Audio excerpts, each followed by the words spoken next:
Today, our U.S. news is full of shootings, political campaign rallies, and people fighting for their rights. But what was happening in the U.S. almost 40 years ago? The presidential election of 1980 was where Republican Ronald Reagan won with 489 electoral votes, while opposing Democrat Jimmy Carter, only had 49. Reagan, former governor of California, won by a landslide due to the events that occurred in the 1970s. The economy was not thriving at this time, and on top of that, there were the assassinations of John F. Kennedy, Robert F. Kennedy, and Martin Luther King Jr.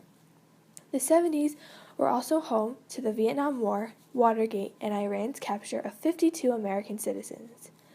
Carter did not make the best attempt to save the Americans, which didn't end well and broke the trust with the rest of the country. People questioned Jimmy Carter's relationship skills and followed up by electing President Ronald Reagan. 4 years later, in the election of 1984, Reagan was reelected for the second term.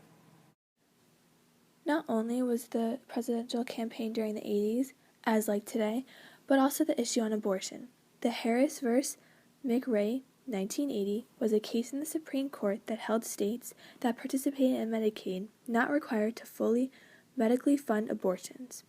The court's decision under Title XIX said women's freedom of choice did not carry a constitutional entitlement to financial resources to avail herself a full range of protected choices.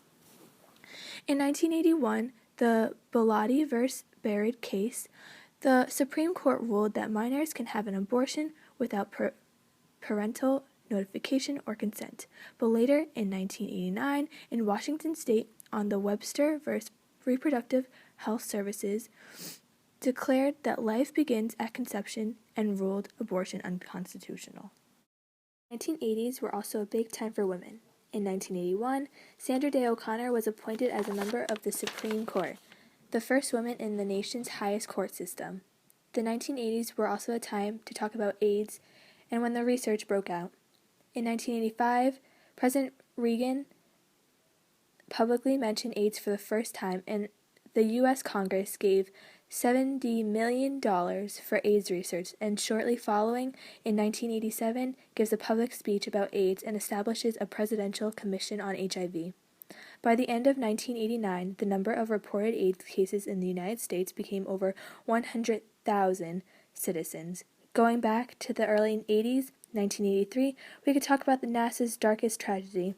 The space shuttle, the Challenger, exploded 73 seconds after liftoff, after successfully completing 9 milestone missions. Not only did this happen in real life, but the explosion was being filmed in front of television cameras. 7 astronauts died when the shuttle crashed. On mission STS-7 upon the Challenger, June 18, 1983, the first woman, Sally Ride, flew into space. Some other news that happened in the 1980s include the breaking up of the Bell system, the creation of the Star Wars policy, and the San Francisco earthquake. The breaking up of the Bell system refers to the American Telephone Company breaking up into 8 separate companies, the first time a successful business broke itself into pieces. March 23, 1983, was the creation of the Star Wars policy, also known as the Strategic Defense Initiative, or SDI. This program, signed by President Reagan, was to develop an anti-ballistic missile system to prevent a missile attack from other countries, especially the Soviet Union, because we were in the middle of the Cold War.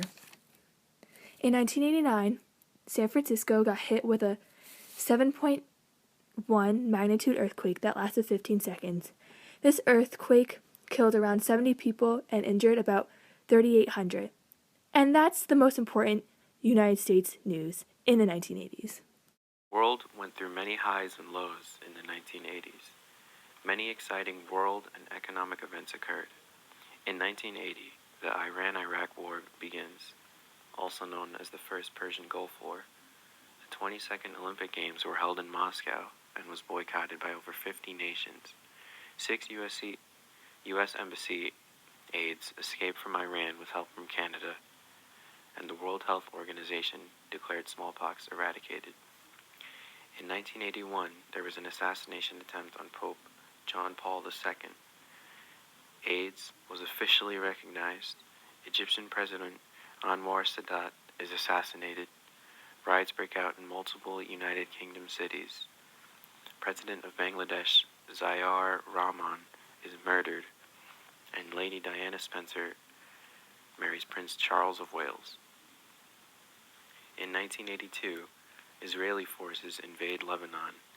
Italy wins the 1982 World Cup, and an earthquake and volcanic eruption in southern Mexico kills thousands of people. In 1983, the U.S. Embassy in Beirut is bombed, which kills 63 people. The world population is estimated at 4.72 billion. Civil war breaks out in Zimbabwe. South Korean Boeing 747 jetliner was shot down after flying over Soviet airspace, which kills 269 people. And Margaret Thatcher wins general elections in the United Kingdom. In 1984, Indian Prime Minister Indira Gandhi is assassinated. Famine in Ethiopia begins to spread. Union Carbide pesticide plant in India leaks lethal gas, killing about 3,500 people. In 1985, a volcanic eruption in the town of Armero in Colombia kills 25,000 people. An 8.1 Richter scale earthquake strikes Mexico City, which kills more than 9,000 people. Boeing 747 Flight 123 crashes into Mount Osutaka, Japan. A massive car bomb in Beirut leaves 175 people injured and 45 people dead, and South Africa invaded Angola. The U.S. went through an economic recession throughout 1982, and business bankruptcies rose 50% over the previous years. Ronald Reagan's economic policy advocated reducing tax rates so people could keep more of what they had earned. Tax cuts and higher military spending resulted in the federal budget deficit grew even larger than the levels it reached during the recession in the early 1980s. The deficit grew from $74,000 million to $221 million in 6 years. Although it went down to $150 million in 1987, it started to grow right after. Books of the 1980s through 1990s. The Handmaid's Tale is a work of fiction written by a Canadian author named Margaret Atwood. It explores women's subjugation, racism, sexism, politics, tyrant governments. It was also inspired by the story The Canterbury Tales, and it won the 1985 Governor's General Award.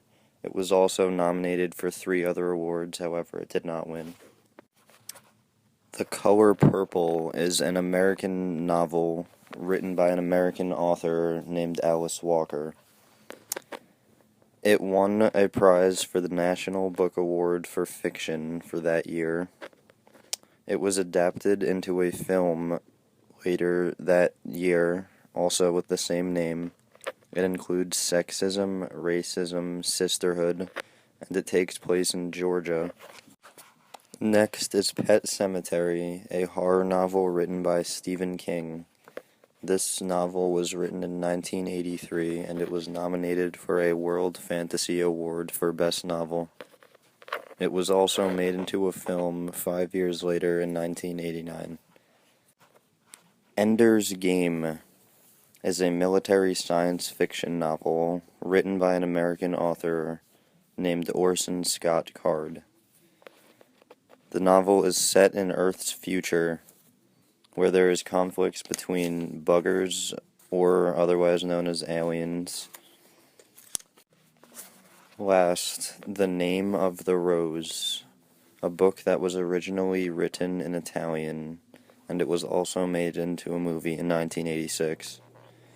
It is a historical murder mystery set in Italy in the year 1327. World news of the 1980s to 1990s. The biggest thing about the 1980s to 1990s is definitely the technology advances. The internet took place in the second half of the 1980s. Obviously, this was a huge thing for everybody, and it still is today.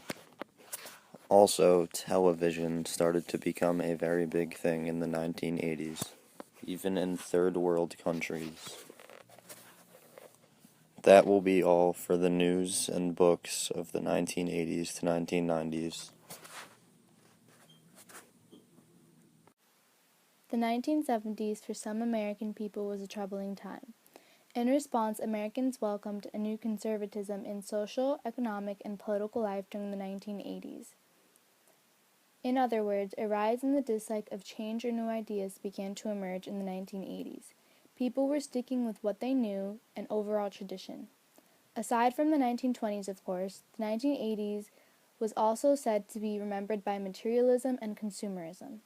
It was the rise of the yuppies, as well as when blockbuster movies and network shows like MTV successfully boomed, causing many iconic artists to be able to introduce their music and was vital to launching their careers. One important event was the launching of CNN. CNN was the first all-news network. It was founded by Ted Turner and 25 other original members in 1980. CNN became the first channel to provide 24-hour television news coverage. The network launched on June 1, 1980, where its headquarters was based in Atlanta. CNN aired different programs like Moneyline, Evans and Novak, Crossfire, and Larry King Live. They also did early coverage on the Space Shuttle disaster. It was the only TV network to provide live coverage of the launch of the Space Shuttle Challenger to the public. The Challenger was a space shuttle launched on January 28, 1986. The space shuttle exploded 73 seconds into its launch. All 7 crew members died, and the shuttle fell into the Atlantic Ocean. Many school children witnessed the explosion live, as NASA urged school teachers abroad to show the children the launch. As a result, the shuttle program was suspended for 32 months. Another significant event took place February 13, 1980. The opening ceremonies of the 1980 Winter Olympics Games were held in Lake Placid, New York. One of the most thrilling moments include the miracle on ice when a team of U.S. amateur ice hockey players defeated the vaunted Soviet Union professional all-star team in the semifinal game, then won the gold medal over Finland. U.S. speed skater Eric Heaton also concluded one of the most amazing feats in sports history when he won all 5 speed skating medals from the sprint at 500 meters to the marathon 10,000-meter event. The development of AIDS was a major turning point in health negatively during the 1980s. It is widely believed that HIV originated in Kinshasa in the Democratic Republic of Congo around 1920, when HIV crossed species with chimpanzees to humans. Up until the 1980s, we do not know how many people developed or contracted the disease. By 1980, HIV may have already spread to 5 continents, which included North America, South America, Europe, Africa, and Australia. The first case of AIDS took place on June 1981, where the U.S. Centers for Disease Control and Prevention published a morbidity and mortality weekly report describing cases of a rare lung infection in 5 young, previously healthy gay men in Los Angeles. They had unusual symptoms that indicated that their immune systems were not working, and by the time the report was published, 2 of the men had already died. Many homosexuals were infected by what was suspected to be a strange form of cancer. Not much was known then other than the fact that it was highly contagious and fatal. In January 1982, the first American AIDS clinic was established in San Francisco. In September of that same year, Henry Waxman and Philip Burton introduced legislation to give $5 million to the U.S. Centers for Disease and Control Prevention for surveillance and $10 million to National Institutes of Health for AIDS research. In 1985, Rock Hudson, a famous American actor who was viewed as a prominent actor and heartthrob of the Hollywood Golden Age, was the first celebrity to pass away from the disease. The popular culture of the 1980s reflected the era's political conservatism. As mentioned before, 1980s was the rise of the yuppie. A yuppie was a baby boomer with a college education, a well-paying job, and expensive taste. Yuppies were often seen as self-centered and materialistic. Popular television shows and movies like The Big Chill and Bright Lights, Big City depicted a generation of young men and women who were plagued with anxiety and self-doubt. Although this generation seemed to be materialistic, through film they did not seem happy. At the movie theater, the 1980s was the age of the blockbuster, where the blockbuster hit its prime. After the groundbreaking cinema of the 70s, the 80s was arguably seen as a disappointment. The 80s films differed drastically from the serious, courageous films from the previous decade. The era was characterized by the beginning of high-concept films, plots that could be easily identified by one or two sentences, which makes it easy for everyone to understand. Films in the 80s were less experimental and original and was constructed more in a formula-like way. Production cost was increasing while ticket prices were declining. The average ticket was $3 in the beginning of the decade, and towards the end only a little over $4. Film budgets skyrocketed due to special effects and inflated salaries of name recognition.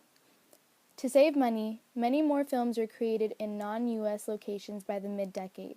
By the end of the decade, it was recognized that films of that time were intended for audiences who sought simple entertainment.